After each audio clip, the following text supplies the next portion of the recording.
To start this episode off like a press conference, the gaming landscape is constantly changing, innovating, adapting, and evolving, transforming, restructuring, and developing, consolidating, and altering, modifying. It changes, alright? It is a perpetually modernizing entity, and as such, a lot of different new platforms come together to make it all up over time. From CRTs and arcade machines to PS5s and Oculuses, the gaming revolution is always revolutionizing. So I get asked this never, but I asked myself it just now and wondered how I'd answer. What are the top 3 consoles that every gamer should have currently in the year 2022? PC is also a console, by the way. A console is an electronic device for playing computerized video games, so to not call a computer a thing that plays computerized things would be silly. I don't know why it's differentiated in the industry. People should talk about a PC exclusive, like, you can play this on PC. Is it on consoles? One of them, yes. Anyway, I'll give you my top 3 ranking, and again, the criteria is what's good to have now, not like across history. Number 3, PS5. Sucks if you wanted one and still don't have one. I honestly can't imagine what I would be doing with Horizon Forbidden West and Elden Ring coming out this month if I was still stuck with a PS4. Knowing what I know with having been able to get one on launch day, if for some reason my PS5 got ejected out of an airplane and I had to struggle to get a new one, I would not play these upcoming games on PS4. I would wait as long as it took to experience them properly. Even playing PS4 games that got PS5 upgrades, the optimizations are so massive. I remember when I used to co-op PS5 Genshin with people who played it on PS4, I'd be sat for like 15 full seconds at the start of a domain waiting for their PS4 ass to load in. I could fast travel to 3 different locations in the time it took them to get to one. I felt like the Flash running past a snail. The PS5 beats the PS4 on every level that matters, other than controller battery life. That shit runs out on a daily basis. But on the bright side, it only takes like 90 minutes to charge back to full. Actually, the controller drawbacks are the worst part. The new features are neat, haptic feedback in particular. Adaptive triggers can be annoying sometimes if you just want to press the damn button without feeling like you're pushing a boulder up a cliff based on the situation. Feeling the vibrations and wind effects in your hands truly needs to be felt to be believed. But I had 2 controllers I bought at the same time contract stick drift within a week of each other, conveniently a few days after my 1-year warranty expired. I'm not saying it's a conspiracy, but these controllers don't last, and for how expensive they are, it's some bullshit.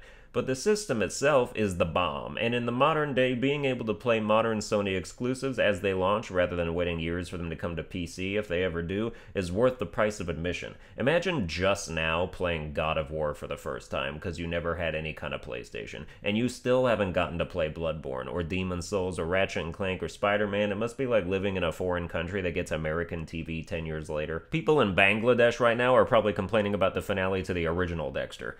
Number 2, Nintendo Switch. The Switch is a must-have console even if you just treat it as a first-party Nintendo machine. 99% of this console's library is utterly meaningless. Every Nintendo Direct they're like, and here's a bunch more ports of old games that are gonna be worse now. Enjoy. Fuck that. Nobody needs to play the Assassin's Creed trilogy in 480p or a Kingdom Hearts Cloud version with input lag out the wazoo. If the Switch is your only system and is therefore your only means of experiencing these games, just don't play them. Get a job and buy a real console. You're not doing the games any favors by seeing them at their worst. Just don't play Assassin's Creed. The Switch is a must-have console, but it's not a real console. It's a Nintendo console. It doesn't even play its own games very well, but it's the only place you'll ever see them, so you have no choice. If Pokemon ever comes to PC, I will have sex with a man. But Nintendo is ground zero for so many beloved franchises, it's unfair. Pokemon, Fire Emblem, Mario, Metroid, Xenoblade, Zelda, Kirby, Star Fox, etc.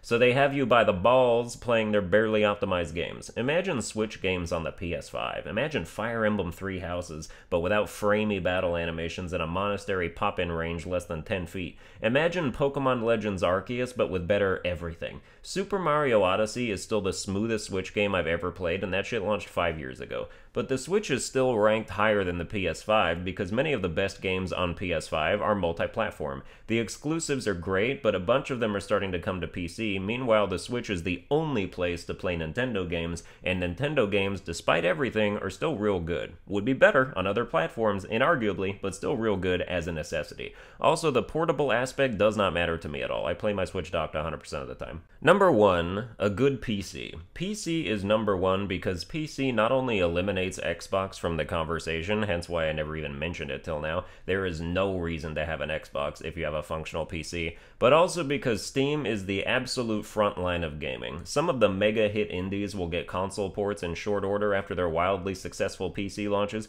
but there are so many gems that go undiscovered for months, sometimes years, buried in the avalanche of other games' hype. And it's also the only place you can watch showstoppers in the making get the early access treatment and grow into full-fledged barn burners in real time. I'm doing that with Rogue Legacy 2 right now. Phasmophobia, Super Auto Pets, Vampire Survivors, I did it with Darkest Dungeon, Monster Crown, Slay the Spire, Temtem. Steam gets so many good games so long before anyone else does, if ever. Crab Game is a bop, and I don't think that shit's ever leaving PC. And some multi-platform games are much better played with mouse and keyboard, like Divinity Original Sin 2, XCOM, Civilization 6, card games, etc. Steam also lets you refund things. That's probably saved me over $300 because I'm much more inclined to take chances on games with a refund plan B, especially during Steam's famous mass sales with real actual discounts. And then if it turns out they're garbo, it's no skin off my gooch. Meanwhile, it's easier to get an international passport than it is to get a refund from PlayStation and Nintendo. They're like, we have your money, why would we give it back, lol. Side note, every platform should do refunds. It should theoretically help drive sales,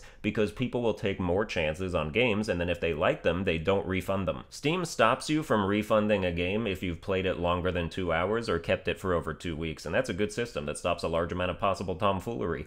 But the money you lose from people exploiting refunds is probably pennies compared to what you gain from people who have more spending confidence in the wake of their new financial safety net. Buyer's remorse would almost disappear off the face of the earth. I had to be convinced to buy Sifu on PlayStation by watching someone play it for half an hour, but if I could have gotten a refund, I'd have bought it on launch day with no hesitation, then found out I moderately enjoyed it, and then Sony would have had my $40 3 days earlier. Anyway, back to PCs. They're expensive. That's the main drawback. My current PC was $900, and I wouldn't even call it a great one. I can run pretty much anything standalone at regular settings, but I can't stream a decent amount of games without having to lower some stuff. So if something demanding is coming out, I prefer to get it on PS5 and let my capture card do the work if I'm going to record or stream any of it. I'm getting Elden Ring on PS5 over PC, for example. I'm taking no chances with that game. As a side note, one thing PC gaming has taught me is that I do prefer gaming on a monitor on a desk in front of me instead of a big TV further away. Just feels more immersive. Office chairs not as comfy as a couch, and gaming chairs were a scam, but it's fine. I still remember the first day I became a PC gamer. 4 or 5 years ago now, I think. I got all set up, new PC, using a monitor for the first time instead of a TV, using headphones for the first time instead of TV audio. The first game I booted up was Ori and the Blind Forest, and my god, I ascended into gaming paradise. I never felt anything like it. It was transcendent magic. It was the experiential embodiment of radiance. It was fucking baller, bro. The Steam Deck seems like it might be a very decent, affordable alternative to a real PC if it truly can run big games, but we'll see.